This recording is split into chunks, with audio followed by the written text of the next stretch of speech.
Top 9 news सुरुवातीला विधेयकावरनं भाजप आणि विरोधक आमने-सामने आले त्या संदर्भातल्या बातम्या। विरोधी पक्षांकडून 70 कोटी महिलांचा विश्वासघात करत विधेयकाची भ्रूण हत्या, विरोधी पक्षांचा समाज सुधारकांच्या विचारांवरती तांडव, पत्रकार परिषदेत मुख्यमंत्री फडणवीसांचा हल्लाबोल। 70 कोटी महिलांचा विश्वासघात करत या विधेयकाची भ्रूण हत्या ही विरोधकांच्या वतीनं करण्यात आली। जो आनंदोत्सव त्यांनी साजरा केला तो एक प्रकारे भारतातल्या समाज सुधारकांच्या विचारांवर केलेलं तांडव होतं। विधेयकाच्या समर्थनार्थ 1 कोटी महिलांच्या सह्या गोळा करणार, विरोधकांचा महिला विरोधी चेहरा आम्ही उघडा पाडू, फडणवीसांचा हल्लाबोल। तर महिलांना आरक्षण मिळत नाही तोपर्यंत स्वस्थ बसणार नसल्याची फडणवीसांची प्रतिक्रिया। महिला आरक्षण विधेयकाच्या समर्थनार्थ महायुती रस्त्यावरती उतरणार, उद्या मोर्चाचं आयोजन, जांभोरी मैदान ते वरळी डोम दरम्यान मोर्चा काढला जाणार। महिला आरक्षण विधेयकाला समर्थन द्यावं लागेल त्या दृष्टीने आजपासून आमचा निर्धार हा सुरू झालेला आहे आणि तो जोपर्यंत महिलांना आरक्षण मिळत नाही, जोपर्यंत लोकसभा आणि विधानसभेमध्ये महिलांना आरक्षण मिळत नाही तोपर्यंत आता आम्ही स्वस्थ बसणार नाही।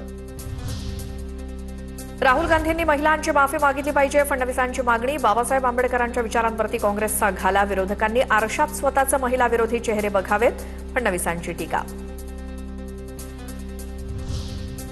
2/3 बहुमत नसल्यामुळे विरोधकांनी सरड्यासारखे रंग बदलले, विधेयकाबाबत ओपन चॅलेंजला या, फडणवीसांचं विरोधकांना आव्हान। तर मुख्यमंत्र्यांचं डेबिटचं चॅलेंज सुप्रिया सुळेंनी स्वीकारलं। माझी तयारी आहे, माननीय मुख्यमंत्री म्हणतील ती जागा, माननीय मुख्यमंत्री म्हणतील ती वेळ, कारण का ते माझ्यापेक्षा जास्त व्यस्त आहेत, त्याच्यामुळे ते म्हणतील ती वेळ विनम्रपणे आमच्यापैकी कोणीही विरोधक म्हणून नाही, पण देशाला वास्तव कळलं पाहिजे। डिलिमिटेशन आणि महिला आरक्षणाचा संबंध काय? 50% जागा प्रत्येक राज्यात वाढवणार ते विधेयकात का नाही? फडणवीस अभ्यासू नेते, त्यांना दिल्लीवरनं दबाव असेल, सुळेंची टीका। तर विषय फक्त डिलिमिटेशन पुरता मर्यादित, सुळेंचा पलटवार। जन आंदोलन करणार असतील तर लोकशाही टिकतीये काही दिवस, आम्हाला भाजपच्या दुटप्पीपणाची सवय झाली आहे। महायुतीच्या उद्याच्या जन आंदोलनावरनं सुप्रिया सुळेंची टीका। तर विधेयक हे भाजपच्या वरिष्ठ नेत्यांनाही माहीत होतं, सुळेंचा दावा।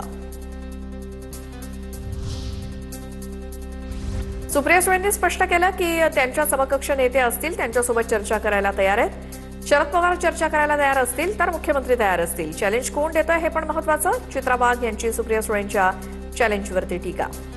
पवार साहेब त्या ठिकाणी डिबेट करायला यांनी जर विनंती केली आणि जर ते तयार असतील तर निश्चितपणे राज्याचे मुख्यमंत्री हे माननीय पवार साहेबांसोबत डिबेट करतील।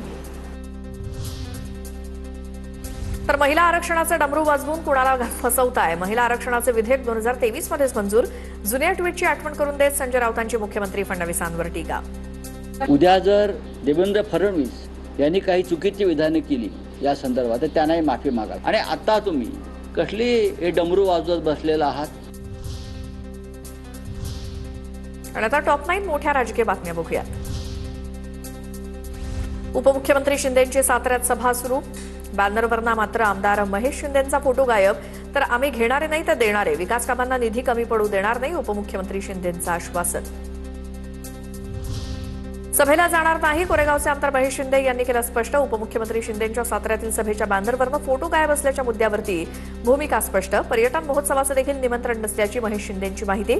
स्वतःच्या जीवावर निवडून येतो असाही टोला। काय फरक पडत नाही आणि माझ्या कशाला कोण काय चिडेल, काय कारण आहे? मी स्वतःच्या जीवावर निवडून येतो, माझ्या कोणी चिडायचे कारण नाही आहे। मी काय कोणाला त्रास द्यायला गेलेलो नाही, मला कोणी त्रास द्यायचा नाही। तर ज्यांचं खावं मीठ त्याच्याशी राहावं नीट, मंत्री प्रताप सरनाईकांचा महेश शिंदेंना चिमटा। स्वतःच्या जीवावर निवडून येतो या महेश शिंदेंच्या वक्तव्यावर टीका।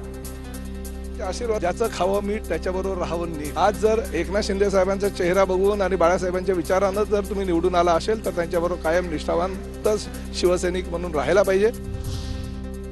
उपमुख्यमंत्री शिंदेंकडून बच्चू कडूंना विधान परिषदेची ऑफर, सूत्रांची माहिती। बच्चू कडू आणि एकनाथ शिंदेंच्या मुंबईतल्या भेटीमध्ये ऑफर दिल्याची विश्वसनीय सूत्रांची माहिती।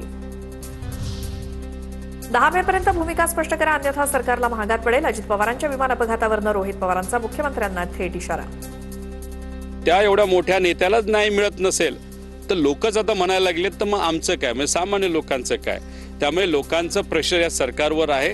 10 तारखेपर्यंत या सरकारने या बाबतीत काहीच नाही केलं, नाही तर शब्दाचा खेळ खेळत राहिले तर मग नक्कीच ते महागात पडेल, कारण लोक या गोष्टी विसरणार नाहीत. सीबीआयकडनं डीजीसीएच्या अधिकाऱ्याला अटक, रोहित पवारांचं ट्विट. छोट्या माशाला अटक, याहून मोठमोठे मासे यंत्रणेत आहेत, रोहित पवारांचा निशाणा. तर दादांच्या निधनानंतर पवारसाहेब मानसिकरित्या खचले होते. जयसिंगराव पवार यांच्या कुटुंबियांशी बोलताना रोहित पवारांची प्रतिक्रिया.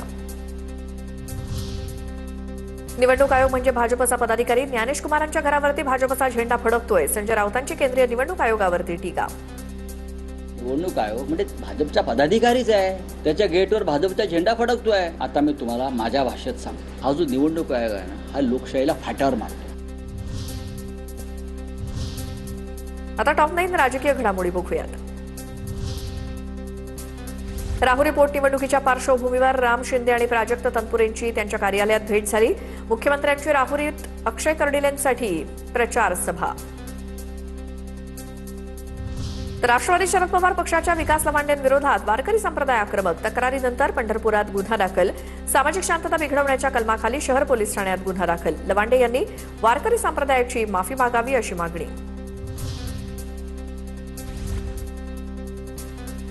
तर माझं ओबीसी प्रमाणपत्र बनावट नाही, आमच्या प्रमाणपत्राची व्हॅलिडिटी आहे. 15 वर्षांपूर्वी ठाणे तहसीलदारांनी प्रमाणपत्र दिलेलं आहे. मुंब्रा येथील माजी नगरसेविका सेहर शेख यांचा पत्रकार परिषदेत दावा. तर पत्रकारांच्या प्रश्नावरती सेहर शेख भडकली. बारामतीत शहा मनसूर दर्ग्याला जय पवारांची भेट. दर्ग्यात दर्शन घेत सर्व समाजाच्या सुखशांती, एकता आणि प्रगतीसाठी मनोभावे प्रार्थना केली.